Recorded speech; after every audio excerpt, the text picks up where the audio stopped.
I want to do a quick video about range bars. All right. I don't think people really appreciate the value of range bars.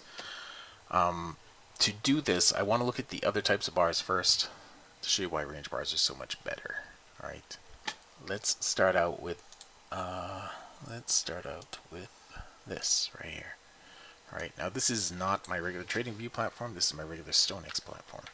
But in here you can see on a minute bar, we'll use this exactly this for. It's perfect. All right. On a minute bar, this minute bar that is created right now, we know where the open is. So far, you know where the top is and you know where the bottom is, but you don't know where it's going to close. You don't know where the top is going to be or where the bottom is going to be, but you know where the open is and you know when it's going to close. It's going to close in 10 minutes and 47 seconds. All right. That's what you know about this bar, and that's good. You know where it opened and you know that you have 10 minutes and 41 seconds now left in this bar. But if you were to look at, say, a transaction bar, a 150 tick bar, all right, and this bar, all that you know about this bar is where it opened, and that when this number right here gets down to 0, it starts at 150 and it works down to 0. When that gets down to 0, it's going to go to the next bar. You don't know how long. That last one you knew was going to take 10 minutes. I had 10 minutes left. This one you don't have any idea how long it's going to take to get to it, and you don't know where the high is going to be. See, it keeps going higher and higher. You don't know where the bottom is going to be. It could just drop out and close way down here. You don't know.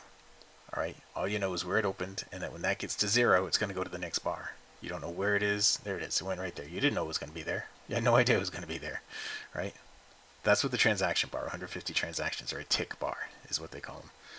Now, a 110 contract bar is the same as that.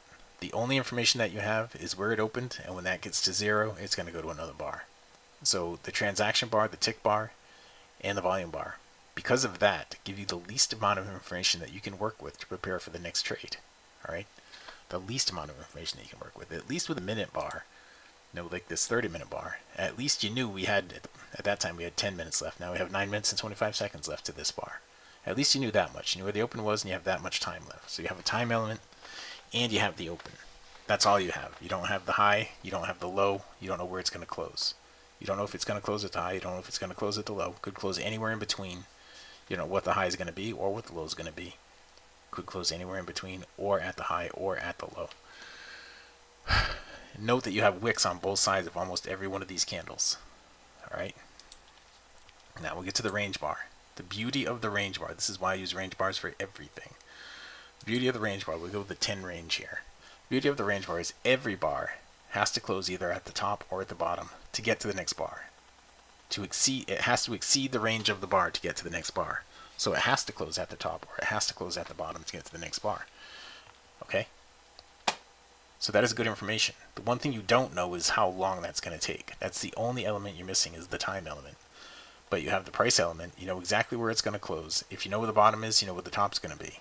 You're never going to have a bar that's got a wick on both ends at the close of the bar. You'll never have a wick on both ends. You could have a bar that's got no wick, like this one right here, and that one right there. You can have a bar that's got no wick. But you can't have a bar that's got a wick on both ends. All right? You can't. It has to close at the top or at the bottom. So it can't be a wick on both ends. It can only be a wick on one end.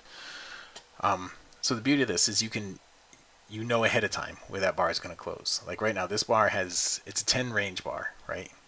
So we're on the Russell. A 10 range bar is going to be 1 point. So the low on this is 78.3, so the high is going to be 79.3. I know that ahead of time, 79.3. If I wanted to buy an up close on this, I put a buy stop limit order at 79.4 ahead of time. Why? Because I knew the top was going to be right there at 79.3. I knew that ahead of time. So if I wanted to buy an up close on that, I would have had my order waiting ahead of time, proactively had my order waiting right there, and I'd be filled and I'd be in the trade. All right? So you can be proactive with range bars because you know ahead of time where the bar is going to close. And you know ahead of time if that is going to satisfy your trade setup. Okay, satisfy the rules for your trade setup. You know all that stuff ahead of time. You don't know that with any other kind of bar. That is why I use range bars for everything. All right, the only element you're giving up is time, and that's not a huge element to give up. That's all. Thanks. Oh, yeah. Let me just say this: if you're using target view trades, the 100 range bar, the bigger the range bar, the more likely the range bar is going to be the pivot. All right, if you use the TV Trades range trigger, anytime you come out of oversold, if you're in a bullish pattern, anytime you come out of oversold, it is likely to be the pivot bar. Okay, when you come out of the oversold, if you're in a bullish pattern, it is highly likely to be the pivot bar. And you know ahead of time where that bar is going to close because it's a 100 range bar. All right, so I know where the bottom is. I know the top's going to be 100 ticks away from the bottom, 25 points away from the bottom with the NQ. You know that ahead of time, so you can get ready, put your order on, and be ready to go. This bar right here, we're not in really a bullish pattern right here, so I wouldn't say that this is going to be the pivot bar. We have lower highs and higher lows right now, but if we were in a bullish pattern, I would say I'm going to buy 25 points and 1 tick above this, 101 ticks above the low of the bar.